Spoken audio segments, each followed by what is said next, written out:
kita semua. Pada kesempatan kali ini, saya akan menyampaikan hasil pendalaman aksi puasa pembangunan atau APP yang telah saya ikuti selama masa Prapaskah. Dalam kegiatan APP ini, kita tidak hanya diajak untuk berkumpul, tetapi kita diajak untuk benar-benar merefleksikan kehidupan iman kita, melihat kembali bagaimana hubungan kita dengan Tuhan, serta bagaimana kita menghidupi iman dalam kehidupan kita sehari-hari. Dari kelima tema yang ada dalam pendalaman APP, saya memilih 3 tema utama. Ketiga tema ini menggambarkan perjalanan iman kita sebagai umat Katolik, mulai dari dipanggil untuk mewartakan, kemudian diperdalam melalui liturgi, dan akhirnya diwujudkan dalam kehidupan nyata. Pada bagian pertama, saya memilih tema pertemuan kedua, yaitu umat Katolik meningkatkan pewartaan dalam dialog dan kesaksian kontekstual. Dalam tema ini, kita diajak untuk menyadari bahwa setiap orang yang telah dibaptis memiliki tanggung jawab untuk mewartakan Injil. Jadi, pewartaan bukan hanya tugas pastor atau orang tertentu saja, tetapi juga tugas kita sebagai umat yang beriman. Seringkali kita berpikir bahwa pewartaan Injil itu hanya sekedar berbicara di depan orang banyak, berkhotbah.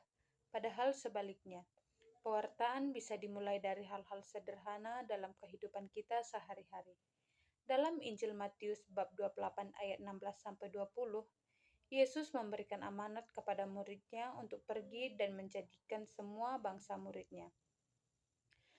Perintah ini tidak hanya berlaku bagi para murid pada zaman itu, tetapi juga bagi kita pada zaman saat ini. Namun, pewartaan di zaman sekarang memiliki tantangan tersendiri. Kita hidup di tengah dunia yang penuh dengan pengaruh negatif, seperti sikap egois, kurang peduli, bahkan banyak orang yang lebih mementingkan dirinya sendiri. Jadi, di sini kita dipanggil untuk menjadi beberapa. Kita dipanggil untuk menjadi garam dan terang dunia.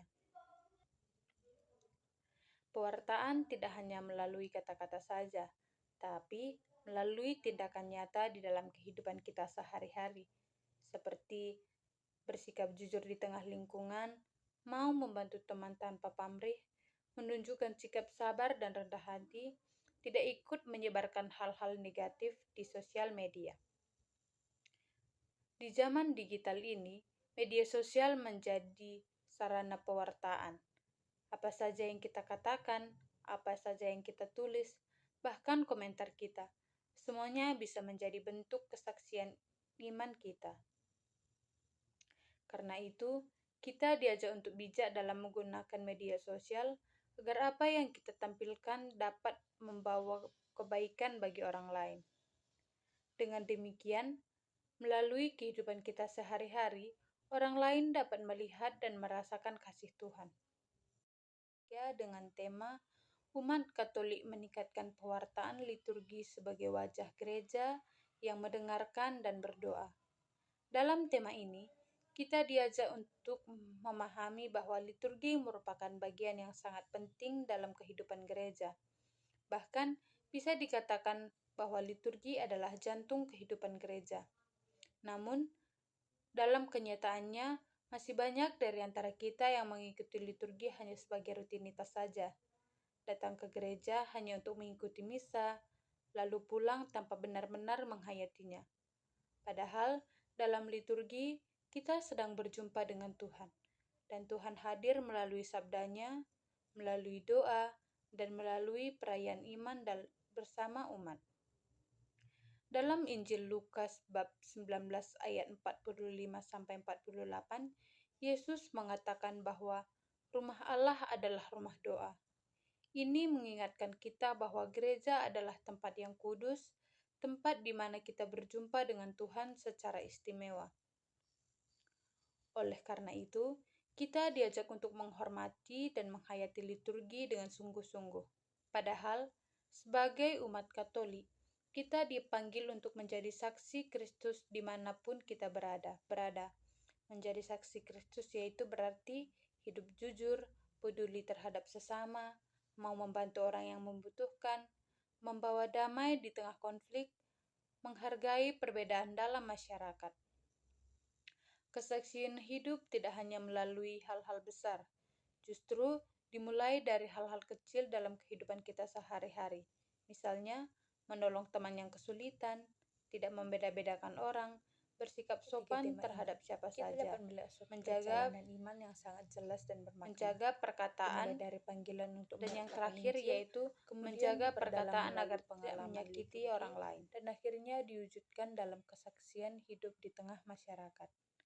Ketiga hal ini sangat berkaitan dan tidak dapat dipisahkan karena tanpa pewartaan liturgi tidak dapat berkembang. Yang kedua, tanpa liturgi iman tidak dapat dikuatkan. Dan yang ketiga yaitu tanpa kesaksian hidup iman tidak dapat dinyatakan. Di sini fasilitator menyampaikan dengan metode yang sangat sederhana dan mudah dipahami dari diskusi dan tanya jawab. Nah, hasil observasi selama saya mengikuti kegiatan APP yaitu saya melihat bahwa kegiatan ini berjalan dengan baik dan memberikan dampak yang positif bagi umat. Umat mulai lebih memahami pentingnya hidup beriman, lebih terbuka dan dalam berdiskusi, serta mulai menyadari bahwa iman harus diwujudkan dalam tindakan nyata. Dari seluruh kegiatan APP ini, dapat disimpulkan bahwa APP merupakan sarana yang sangat baik untuk membantu pertumbuhan iman umat.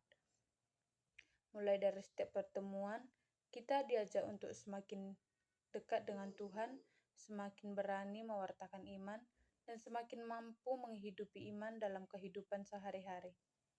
Perubahan memang tidak dapat secara instan, tetapi melalui proses yang dilakukan secara perlahan dan terus-menerus, APP bukan hanya sekedar kegiatan tahunan, tetapi merupakan perjalanan iman yang dinyatakan. Semoga melalui pengalaman ini, kita semakin mampu menjadi pribadi yang lebih baik, serta menjadi berkat bagi orang yang ada di sekitar kita. Sekian yang dapat saya sampaikan. Salve!